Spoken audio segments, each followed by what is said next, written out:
တန်းနဲ့ကြည့်ပြီးတော့ view တွေရနေတဲ့ software construction video တွေကိုကြည့်ပြီးတော့အားကြနေပြီလားဒါတွေကိုဖန်တီးဖို့ဈေးကြီးတဲ့ query တွေကျွမ်းကျင်တဲ့ editing skill တွေမလိုအပ်ဘူးဆိုရင်ရောမိတ်ဆွေတို့ယုံမလား AI ကိုအသုံးပြုပြီးတော့ဒီလိုမျိုး video တွေကိုအခမဲ့ဘယ်လိုဖန်တီးရမလဲဆိုတာ step by step ရှင်းပြပေးသွားမှာပါကဲဒီတော့စနေကြရအောင်ပထမဆုံးအနေနဲ့ ChatGPT ကိုသုံးရပါမယ်ကျွန်တော်ပေးထားတဲ့အဆင့်တက် prompt လေးတွေကို copy ယူပြီးတော့ ChatGPT ထဲမှာထည့်လိုက်ရုံပါပဲသူကမြေကွက်လက်အလွတ်ကနေအဆောက်အဦအပြီးတက်တဲ့အထိအဆင့်ဆင့်ကိုရေးပေးသွားမှာပါအိမ်ဒီဇိုင်းအမျိုးအစား15မျိုးထိစိတ်ကြိုက်ရွေးလို့ရတယ်လို့ YouTube Short ဒါမှမဟုတ် TikTok အတွက်အန်ကိုက်ဖြစ်စေမဲ့ကိုအချိုးဆက်ကြောင် vertical ပုံစံနဲ့ပါထုတ်ပေးမှာဖြစ်ပါတယ်ဗျအဲ့တော့သူပေးထားတဲ့ဒီဇိုင်း15ခုတည်းကကိုကြိုက်နေတဲ့ဒီဇိုင်းကိုရွေးပြီးတော့ဒီ chat box ထဲမှာပြန်ပြီးတော့ကိုထည့်လိုက်ပါဒါဆိုရင်တော့အဆင့်သင့်သုံးလို့ရမယ် prompt တွေကိုသူကရေးပေးပါလိမ့်မယ်ဇာညွှန်းရပြီဆိုရင်အရင်တုန်းကပုံစံဆိုပုံတွေကိုဖန်တီးဖို့ Flow AI website ကိုသွားရပါမယ်ဒီမှာ Nano Banana Pro ဒါမှမဟုတ် Nano Banana 2ကိုသုံးရပါတယ်ဒါပေမဲ့ကျွန်တော်ကဒီ prompt တွေကို Flow AI ဗီဒီယိုထုတ်တဲ့နေရာမှာ prompt ကိုတိုက်ရိုက် copy paste ချပြီးတော့ဗီဒီယိုတစ်ခါတည်းထုတ်ကြည့်လိုက်တာအဆင်ပြေပါတယ်ဗျ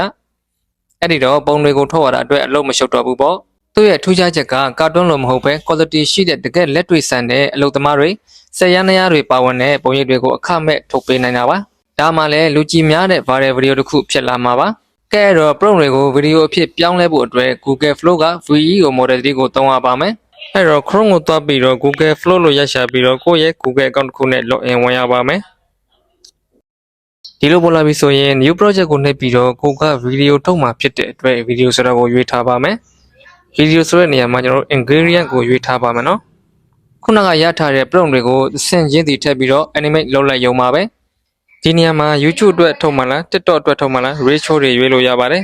အပုတ်ရင်မှာလည်းကျွန်တော်တို့၄ပုတ်ထိတစ်ပြိုင်တည်းထုတ်လို့ရပါတယ်ကျွန်တော်တို့က free သုံးတာဖြစ်တဲ့အတွက် credit ချွေသားရပါမယ်ဒါကြောင့်ကျွန်တော်ကတော့တစ်ပုတ်အနေနဲ့ပဲထုတ်လိုက်မယ်ဒီနေ့တိုင်းပဲ prompt တွေကိုတစ်ခုချင်းစီထည့်ပြီးတော့ video တစ်ပုတ်ချင်းစီကိုထုတ်ပါမယ်အလင်းအမောင်နဲ့အသေးစိတ်အချက်လက်တွေကတကယ်ဆောက်လို့ရမှတ်တမ်း video အတိုင်းလက်တွေ့ကြကြထွက်လာမှာပါနောက်ဆုံးမှာတော့ရလာတဲ့ video လေးတွေကို download ဆွဲပြီးတော့ CapCut ထဲကိုသွားပါမယ်new project ကိုခေါ်ပြီးတော့ရလာတဲ့ video လေးတွေကို CapCut ထဲထည့်ပြီးတော့စီစဉ်တကျပြန်စီပေးရပါမယ်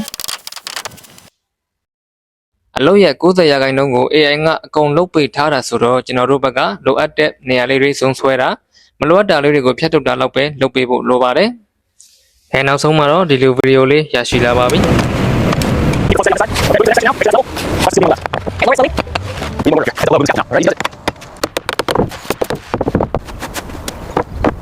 ကဲမြင်တဲ့အတိုင်းပါပဲပတ်စံတပြားမှမကုန်မဲ့နဲ့အရေးအသွက်မြင့်ဗီဒီယိုတစ်ခုကိုလွယ်တကူဖန်တီးလို့ရပါပြီ။ဒါကြောင့်ပတ်စံတွေအများကြီးမရသေးခင်မှာဈေးကြီးတဲ့ software တွေဝယ်မဲ့အစား